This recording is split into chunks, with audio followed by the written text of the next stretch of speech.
नमस्कार साथियों, कैसे हैं आप सभी। स्वागत करते हैं आपका हमारे YouTube चैनल गुरुदेव एस्ट्रोलॉजी में। तो तुला राशि वालों, आपको बात जानकर हैरानी होगी, लेकिन नवरात्रि में भी आपके दुश्मन हार नहीं मान रहे हैं। जल्द ही नवरात्रि की शुरुआत होने वाली है। जहां आप माता के आगमन से बेहद खुश है, वही आपके गुप्त शत्रु अपनी शक्तियों को बढ़ाकर आपके ऊपर जानलेवा टोटका करने वाले हैं। आज की वीडियो में उनकी पोल खोलकर रख देंगे। आप वीडियो अंत तक देखते रहे।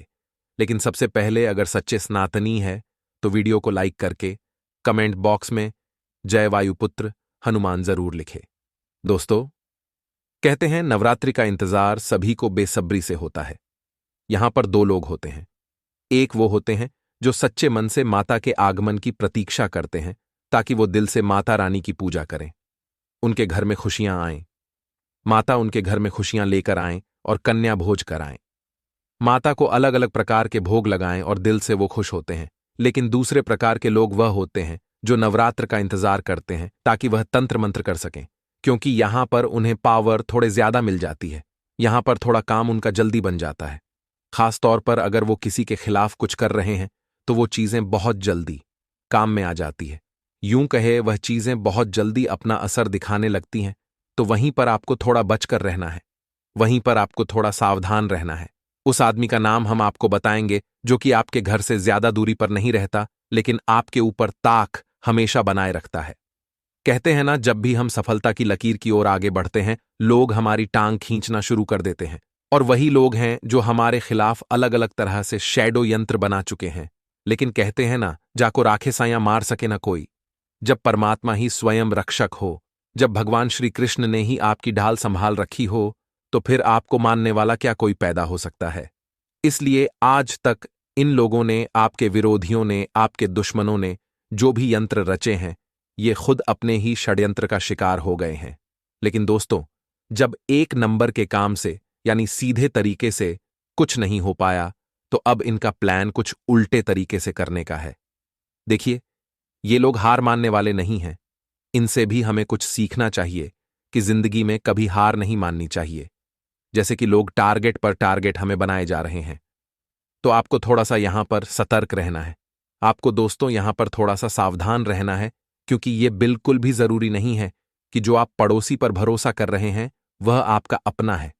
यह बिल्कुल भी जरूरी नहीं है कि आप जो करीबी रिश्तेदार को एकदम अपना समझ रहे हैं वो वाकई में अपना है। जिंदगी कब क्या मोड़ दिखा दें, कहां नहीं जा सकता। और यकीन मानिए, हम तो हमेशा सभी को अपना बनाकर चलते हैं, लेकिन यही अपने कब हमारे लिए गद्दारी का बीज बोते हैं, हमें समझ भी नहीं आता। उस आदमी का आगे नाम बताएंगे, लेकिन उससे पहले हम आपको कुछ सावधानियां देना चाहेंगे जो नवरात्रि के 9 दिनों में आपको बरतनी होगी। इन सावधानियों को तो आपको बरतना ही बरतना है। साथ ही में 2 चमत्कारिक उपाय भी हैं जो वीडियो के अंत में आपको मिलेंगे, वो भी आपको सच्चे मन से करने हैं। फिर आप देखिए कितना बढ़िया रिजल्ट निकल कर आता है। फिर आप देखिए आपका कितना अच्छा काम हो जाता है और आपकी जिंदगी को कितना बेहतरीन यहां पर परिणाम मिल जाता है। वीडियो को यहां तक अगर आपने देखा है तो थोड़ा सा और प्यार दीजिए और बिल्कुल अंत तक देखिए। दोस्तों, सबसे पहले सावधानी आपको क्या बरतनी है, जितना ज्यादा हो सके नवरात्र के 9 दिनों में अस्वच्छता से दूरी बनाकर रखें। कई लोग होते हैं जो कई दिनों तक नहाते नहीं हैं। उन्हें शर्म आनी चाहिए कि नवरात्र के दिनों में सुबह प्रातःकाल जल्दी आप नहाएं। अब कुछ लोग हमने ऐसे भी देखे हैं। दोस्तों, ध्यान दीजिएगा, जो हर वक्त अपने मुंह से अपशब्द या गाली गलौज ही करते रहते हैं, उन्हें भी यह बेहद ही ज्यादा सावधान हो जाना है। अगर आप मांस मदिरा का सेवन करते हैं और नवरात्रि में भी कर रहे हैं, तो यह आपके लिए बहुत बड़ा दुर्भाग्य लेकर आने वाला है। साथ ही साथ किसी गरीब को सताना, किसी महिला पर अन्याय करना, अत्याचार करना और घर की महिलाओं को बोझ समझना, ये ही तो चीजें हैं जो इंसान के भाग्य को पलट देती हैं, अच्छे भाग्य को भी बुरा बना देती है। और जब कोई विरोधी उस इंसान के ऊपर टोटका तंत्र मंत्र करता है, तो अपने प्रयास में वह सफल हो जाता है, क्योंकि उसके कर्मों में तो बिल्कुल भी शुद्ध नहीं है, उसके जीवन में तो बिल्कुल भी भगवत कृपा नहीं है। और वह इंसान जिसके जीवन में भगवत कृपा नहीं है, भगवान का जिसके ऊपर आशीर्वाद नहीं है, जो अस्वच्छ रहता है, गंदा रहता है, अपने घर को गंदा रखता, अपनी सोच को गंदा रखता है, अगर उस इंसान के ऊपर तंत्र मंत्र किया जाए तो वह जरूर फलीभूत होता है। लेकिन एक ऐसा इंसान जो देवी मां की दिल से आराधना करता है, हनुमान जी के भी मंदिर जाता है और राम जी को भी पूजता है, राधे राधे भी बोलता है और अपने आप को स्वच्छ भी रखता है, साथ ही साथ एक लोटा जल रोजाना शिवलिंग पर चढ़ाता है, इस इंसान के अंदर इतनी ज्यादा पावर आ जाती है, इतनी सिद्ध से प्राप्त हो जाती है समय के साथ कि कोई प्रेत, कोई तंत्र, कोई मंत्र इसके आगे टिक नहीं सकता। और अगर कोई इसके सामने आया तो वह इंसान की भक्ति के प्रताप से ही भस्म हो जाता है। इसीलिए बहुत ज्यादा जरूरी है कि जीवन में आप भगवान से जुड़े रहें, क्योंकि अगर आप भगवान से जुड़ जाएंगे तो फिर कहीं और आपको जुड़ने की जरूरत नहीं पड़ेगी। अगर आप भगवान के भरोसे बैठे रहेंगे तो आपको किसी और के भरोसे बैठे रहने की जरूरत नहीं पड़ेगी। इसीलिए एक बात का सदैव ध्यान रखें कि परिस्थिति चाहे कैसी भी हो जाए, लेकिन आपको गलत दिशा में अपने कदम नहीं डालने हैं। परिस्थिति चाहे कैसी भी हो जाए, खुद को बहकाना नहीं है और खुद को एक ही रास्ता जानी है कि मैं कर सकता हूं। खुद को एक ही बात समझानी है कि जो होता है अच्छे के लिए होता है। जीवन में कुछ अच्छा भी होगा, जीवन में कुछ बुरा भी होगा। अच्छा इसलिए होगा क्योंकि वह आपकी मेहनत का फल होगा, आपके कर्मों का फल होगा, और बुरा इसलिए होगा क्योंकि दोस्तों, जीवन में कभी कभी कठिनाइयां इसलिए आती है ताकि हम ध्यान दीजिएगा, ताकि हम चुनौतियों से लड़ने के काबिल हो सकें। माता रानी हमारे जीवन में मुसीबतें भी कभी कभी इसीलिए देती है ताकि हम परिपक्व बन सकें, हम अपने आप को बहुत ज्यादा प्रभावशाली बना सकें, मेहनती बना सकें। ये चीजें जीवन में बहुत ही ज्यादा काम की रहती और बहुत ज्यादा काम भी आती है। यह बात आप ध्यान रखिएगा। याद रखें, पैरों में लगी हुई मोच और इंसान की छोटी सोच उसे कभी आगे बढ़ने नहीं देती है। ठीक इसी प्रकार टूटी हुई कलम और दूसरों की जलन खुद की किस्मत लिखने नहीं देती है, इसलिए जलन के भाव से हमेशा दूर रहना चाहिए। ठीक इसी प्रकार दोस्तों, यदि जीवन में आलस और मन में हो लालच, तो इंसान किसी भी कीमत पर महान नहीं बन सकता है, बड़े बड़े कार्य नहीं कर सकता है। ठीक इसी प्रकार दूसरों को नीचा और अपने आप को ऊंचा समझने वाली सोच हमें इंसान ही नहीं बनने देती है। तो इन बातों को आप अपने जीवन में उतार लें और एक सच्चे और अच्छे इंसान बनने की कोशिश करें। हालांकि आपके अंदर सारे गुण ऐसे हैं जो आपको सर्वोत्तम इंसान बनाते हैं, लेकिन कभी कभी मानव होने के नाते जीवन में मन में कोई न कोई गलत भाव तो आ ही जाते हैं। तब आप हमारे द्वारा बताई गई इन लाइनों को अपने मन में एक बार याद अवश्य कर लें। आपके विचार बदल जाएंगे, सोच बदल जाएगी। अब हम आपको 2 उपाय बताने जा रहे हैं, ध्यान से सुनिएगा। आपको भी 2 उपाय करने हैं और माता की कृपा पाने हैं। जैसे कि नवमी तिथि पर, जब भी नवरात्रि की नवमी तिथि आती है, आपको माता रानी की पूजा तो करनी ही करनी है, साथ ही में उन्हें श्रृंगार की सामग्री अर्पित करनी है। श्रृंगार की सामग्री अर्पित आप कर दीजिए। उसके बाद दोस्तों जरा ध्यान दीजिएगा, आपको क्या करना है। आपको थोड़ी देर तो सामग्री वहीं रहने देनी है और बाद में किसी सुहागिन महिला को वह जो सामग्री आपने माता को चढ़ाई थी, वो एक एक सामग्री आप दान कर दीजिए। बहुत अच्छा उपाय है, बहुत ज्यादा कारगर आपके लिए साबित होने वाला है। इसी के साथ 9 कन्याओं को भोजन के लिए जरूर बुलाएं। यह भी बहुत ही जरूरी है और बहुत काम की चीज है। 9 कन्याओं को भोजन पर अवश्य बुलाइए। उसके बाद दोस्तों आपको कुछ उपहार देना है। उपहार देकर के उन्हें घर से विदा करना है। इससे जीवन में बहुत अच्छी आपकी रौनक बनेगी। इससे जीवन में बहुत अच्छा काम आपका बनेगा। इस बात की गारंटी हम आपको लिख कर देते हैं। इस नवरात्रि में इतने बड़े 2 ग्रहों का राशि परिवर्तन हमारे लिए खुशियों के नए रास्ते खोलने आया है। खासतौर पर कार्यक्षेत्र में कुछ नया करना चाहते हैं तो समय बेहतरीन आपके लिए रहेगा। दिवाली से पहले और नवरात्रि के बाद में ये जो समय आने वाला है, वाकई में बहुत बड़ा समय है। यहां पर आपके मेहनत की पूरी निष्ठा के साथ आपको फल दिया जाएगा। यानी मेहनत का फल तो 100% मिलेगा, बस पीछे मत हटेगा। पीछे हटने से ही आपकी निराशा तय है, पीछे हटने से ही आपकी हार तय है। जो इंसान सदैव अपने पक्ष को मजबूत रखता है और हमेशा अपने आप को यह समझाता है कि मेरे साथ स्वयं माता रानी है, उसके इरादे कभी कम नहीं होते और वो जिंदगी में कभी पीछे मुड़कर नहीं देखता। धार्मिक और आध्यात्मिक कार्यों में हिस्सा लेने का अगर अवसर मिले तो हाथ से मत जाने दीजिएगा। मान सम्मान और पद प्रतिष्ठा में यहां वृद्धि होने वाली है और यह वृद्धि आपके लिए बहुत कारगर साबित होने वाली है। कुछ लोगों का ऐसा मानना था कि नवरात्रि हो, दिवाली हो, नया साल हो, हमारे साथ तो कभी कुछ अच्छा नहीं हो सकता। तो अपनी जो सोच है, अपनी जो थिंकिंग है, उसे अब थोड़ा सा बदलने की जरूरत है।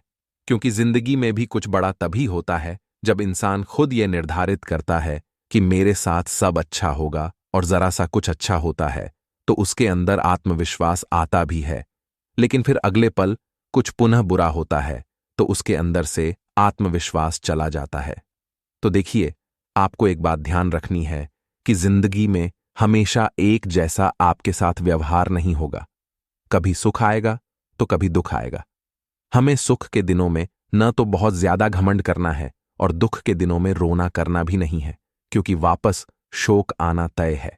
और माता रानी की आपके ऊपर यही कृपा बनती नजर आ रही है। कोई भी नया कार्य शुरू करना चाहते हैं तो नवरात्रि का समय आपके लिए बहुत अच्छा है, क्योंकि नवरात्रि के बाद से आपके जीवन में यह दोनों ग्रह जो बड़े परिवर्तन कर रहे हैं, इसका बहुत अच्छा फल देखने को मिलेगा। साथ ही कुछ सावधानियां हम आपको बता देते हैं, कुछ उपाय हम आपको बता देते हैं जो आपको ध्यान से सुनने समझने हैं। बहुत काम के आपके लिए रहेंगे और आपकी किस्मत को चमकाएंगे। आखिर क्या है दोस्तों? उपाय बहुत ध्यान से सुनेगा। आपकी किस्मत बदलने वाली है, आपकी झोली भरने वाली है। सबसे पहले सावधानी। हो सके जितना ज्यादा दूर रहेंगे उतना अच्छा रहेगा मांस मदिरा से, क्योंकि माता रानी के काम में गलती और चूक बिल्कुल भी नहीं होनी चाहिए। जो इंसान ऐसा करता है वह जीवन में सदैव दुख पाता है। हमेशा हमें माता रानी की आराधना सच्चे मन से करनी चाहिए और तामसिक प्रकार के भोजन से कोसों दूरी बनाकर रखनी चाहिए। अगर आप दांपत्य जीवन में हैं तो अपने साथी का सम्मान ही माता का सबसे पहला सम्मान होगा। बहुत सारे लोगों को हम देखते हैं जो घर में बहू बेटियों की इज्जत या उनका सम्मान नहीं करते और बाहर बहुत धूमधाम से मैया का पूजन करते हैं, तो ऐसे पूजन का कोई फल नहीं मिलता। उन्हें ऐसे पूजन का कोई महत्व नहीं मिलता। उन्हें और बाद में उनकी पूजा व्यर्थ ही रह जाती है। तो आपको सबसे पहले अपने घर में स्थित सभी का सम्मान करना है। साथ ही साथ कोई नई शुरुआत करने के लिए समय बहुत अच्छा है।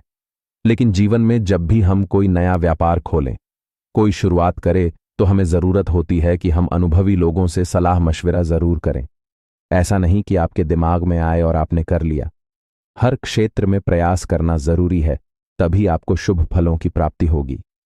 धन लाभ होने की भी संभावनाएं हैं, क्योंकि नवरात्र के बाद से ग्रहों का परिवर्तन आपके लिए शुभ जरूर साबित होगा और कई प्रकार की आर्थिक समस्याओं से छुटकारा आपको मिलेगा। आपके पारिवारिक जीवन में बहुत ही ज्यादा सुख में आनंद के साथ आप रहेंगे। मित्रों के साथ समय व्यतीत करेंगे और कार्यों में सफलता प्राप्ति की प्रबल संभावनाएं हैं। अब दोस्तों, कुछ लोगों का ऐसा कहना है, हर त्योहार हमारे लिए कुछ न कुछ अशुभता लेकर आता है। तो देखिए, जिंदगी में आप जैसी सोच रखते हैं वैसा ही फल आपको मिलता है। आप हमेशा सोचे कि चाहे कोई भी त्योहार मेरे साथ अच्छा ही होगा। मान लीजिए मेरे साथ कुछ गलत हो रहा है तो उसमें भगवान की कुछ मर्जी होती है, क्योंकि हमारा कुछ नहीं करके भी वह हमारा अच्छा कर देता है। तो जिंदगी में एक बात सदैव ध्यान रखिएगा, मैया के फैसले पर कभी भी ऐतराज मत करिएगा, क्योंकि माता रानी जो आपके साथ करती है वह संभवतः आपके साथ सदैव अच्छा होता है। वह सदैव आपकी बिगद्दी बनाने वाला होता है और आपकी जिंदगी को संवारने वाला होता है। साथ ही साथ दोस्तों, किस्मत नए रास्ते खुलने वाली है। इन रास्तों पर चलना होगा, सच्चे मन से करना होगा। वीडियो के अंत में जो 2 उपाय देंगे उन्हें भी सुनना होगा, क्योंकि ग्रहों के जैसी चाल है। जल्द ही 2 बड़े हे ग्रह राशि परिवर्तन करेंगे, सूर्य और बुध। और यकीनन दोस्तों, सूर्य जो है वह ग्रहों के राजा है। ग्रहों के राजा जब आपकी कुंडली में दस्तक देंगे तो कहीं न कहीं बाकी ग्रह भी अच्छे परिणाम देने लगेंगे। और जो बुध है वह बौद्धिक तार्किक क्षमता के हैं, यानी अगर बुध अच्छे रहेंगे तो बौद्धिक क्षमता अच्छी रहेगी। आपके अंदर सहन करने की क्षमता आएगी, आपके अंदर लड़ने की क्षमता आएगी, आपके अंदर अन्याय के विरुद्ध आवाज उठाने की क्षमता आएगी। तो यह बहुत अच्छा है और यह चीज जीवन में होनी भी चाहिए। इसका बहुत शुभ फल प्राप्त करेंगे। अब हम आपको मैया रानी के 2 उपाय बता देते हैं, क्योंकि यह उपाय नवरात्र के दौरान करना वह नवरात्रि के बाद में भी करना बहुत शुभ होता है। जो भी जातक ये उपाय नवरात्रि के दौरान करते हैं उन्हें शुभ फलों की प्राप्ति होती। आपको करना बस इतना है कि आपको एक अखंड ज्योत जलानी है। नवरात्रि में 9 दिनों की अखंड ज्योत जलाएं तो 9वें दिन अपने घर पर 9 कन्याओं को भोजन के लिए भी बुलाएं। अब आप कहेंगे गुरुजी क्या कम या ज्यादा नहीं बुला सकते? देखिए, जो 9 कन्याएं होती हैं उन्हें हम देवी के 9 रूपों में पूजते हैं। 9 कन्याओं को पूजने के बाद आप उन्हें अच्छी तरह से भोजन कराएं, उनके चरण धुलाए, नेक उपहार देकर उन्हें घर से बहुत ही सम्मान के साथ विदा करें। ये चीजें आपके जीवन को चमकाने वाली साबित होगी। ये उपाय आपकी किस्मत को भरने वाला साबित होगा। अब आप कहेंगे गुरुजी नवरात्रि में धन प्राप्ति का उपाय बता दो, क्योंकि धन की चाहत किसी को नहीं है। धन की चाहत किसको नहीं है? तो आपको एक सिक्का लेना है। काय का भी सिक्का ले सकते आप, RS1 का, RS10 का, RS5 का, जो आपको मिल जाए। माता रानी की वह तस्वीर जिसकी पूजा कर रहे हैं उसके पास में आपको रख देना है। इसी के साथ दोस्तों, आपको क्या करना है? जब माता की पूजा करें तो दिल से उस पूजा सिक्के की पूजा आप सच्चे मन से करें। जैसे जैसे माता की पूजा वैसे वैसे उस सिक्के की पूजा, और पूजा संपन्न होने के बाद वह सिक्का उठाना नहीं है। पूरे देना वही रहने दीजिए। नवरात्रि में जिस भी दिन आप उपाय कर रहे हैं उस पूरे दिन यह सिक्का वही रहने दीजिए। अगले दिन उठाइए। अब अगले दिन आपने उठाया इसे, उसके बाद दोस्तों इसे हरे कपडे में बांधकर या लाल कपडे में बांधकर अपने घर की तिजोरी में रख दीजिए। इस नवरात्रि के बाद से ही आपको लगातार फायदा होना शुरू हो जाएगा। अगर कभी प्रयास के बाद आपकी आर्थिक स्थिति में सुधार नहीं हो रहा हो तो नवरात्रि के किसी भी दिन लाल कपड़े में 1 लौंग, 5 इलायची और 5 सुपारी को बांधकर मां दुर्गा के चरणों में रख दें, और फिर कुछ देर बाद इस पोटली को अपने धर रखने के स्थान पर रख दें। ऐसा करने से धन में वृद्धि के योग बनते हैं। दोस्तों, आप अपनी योग्यता से किसी खास काम को पूरा करने में सक्षम रहेंगे और आपको प्रशंसा भी मिलेगी। पिछले कुछ समय से चल रही किसी दुविधा और बेचैनी से आज राहत मिलेगी।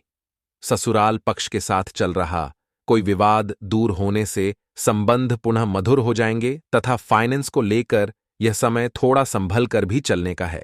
किसी भी प्रकार की बाहरी गतिविधियों में आवाजाही से परहेज रखें, क्योंकि फायदा नहीं होगा बल्कि समस्याएं ही आएंगी। खर्चा बढ़ने से इसका असर आपके सुकून और नींद पर भी पड़ सकता है। और हां, व्यवसाय में प्रतिस्पर्धा का सामना करना पड़ सकता है। लाभ के अच्छे मौके भी मिलेंगे, इसलिए मेहनत करते रह आपकी जीत तय है। रुका हुआ पैसा मिलने के योग्य है, इसकी कोशिश करें तथा घर में अनुशासित और तनाव मुक्त माहौल रहेगा। प्रेम संबंधों के मामले में किसी सचेत रहे, किसी बाहरी व्यक्ति के हस्तक्षेप से कुछ गलतफहमियां आ सकती हैं। लेकिन दोस्तों, ज्यादा मेहनत का असर ब्लड प्रेशर और डायबिटीज जैसी परेशानियों को बढ़ाएगा। अपनी कार्यशैली, दिनचर्या, व्यायाम आदि पर जरूर ध्यान दें तथा लोगों की बात को ना समझने से गलतफहमी हो सकती है। नकारात्मकता की वजह से दिक्कतें ज्यादा बढ़ेंगी। जिन लोगों का आपके स्वभाव और विचारों पर नकारात्मक पड़ता है, ऐसे लोगों से दूरियां बनाए रखें। और इसी के साथ दोस्तों, आज आपके लिए दिन शुभ है। आप अपनी इच्छाओं को पूरा कर पाएंगे। आज आपको लाभदायक परिणाम प्राप्त होंगे। किसी दोस्त के माध्यम से आय के अतिरिक्त स्रोत मिलने की संभावना है तथा कुछ समय से चल रही अस्त व्यस्त दिनचर्या में आज कुछ सुधार देखने को मिलेगा। परिवारजनों के साथ कुछ समय व्यतीत करने और वार्तालाप करने से किसी विशेष मुद्दे का समाधान निकलेगा और संबंध मधुर होंगे। किसी मित्र से कोई अच्छा उपहार मिलने की भी संभावना है। और हां, कहीं भी निवेश करने या कोई महंगी वस्तु खरीदने से पहले उचित सोच विचार अवश्य कर ले। कई मामलों में धीरज और धैर्य रखना भी जरूरी है और जल्दबाजी की वजह से परिस्थितियां और बिगड़ सकती हैं। आर्थिक स्थिति अब भी यथावत ही रहे तथा गतिविधियों में कुछ मंदी की स्थिति रहेगी। अपने काम योजना बनाकर निपटाने की कोशिश करें। पार्टनरशिप के काम में पैसों से संबंधी मामलों को सही तरीके से निपटा हुए चलना होगा। ऑफिस में किसी पर भी भरोसा न करें और अपनी काबिलियत पर ही भरोसा रखें तथा घर परिवार तथा कारोबार के बीच बेहतर तालमेल बना रहेगा। आपसी संबंधों में भी नजदीकियां आएंगी। लव पार्टनर के साथ लॉन्ग ड्राइव पर जरूर जाएं। और इसी के साथ दोस्तों, तनाव का दुष्प्रभाव स्वास्थ्य पर पड़ सकता है। काम के साथ साथ अपने स्वास्थ्य का भी ध्यान रखना जरूरी है। तथा सोच विचार करने से थकान महसूस हो सकती है। इस कारण आप वक्त के अनुसार खुद में लचीलापन लाना पसंद करेंगे। पुरानी बातों की वजह से जो तकलीफें हुई हैं, उसका डर छोड़कर आगे बढ़े। आप में जो बदलाव आया है उसे संभालने की कोशिश करते रहेंगे तो बेहतर रहेगा। और हां, घर में बदलाव संबंधी कोई प्लानिंग चल रही है तो उसे कार्य रूप देने का अनुकूल समय आ गया है। वास्तुसम्मत नियमों का भी प्रयोग करना उचित रहेगा।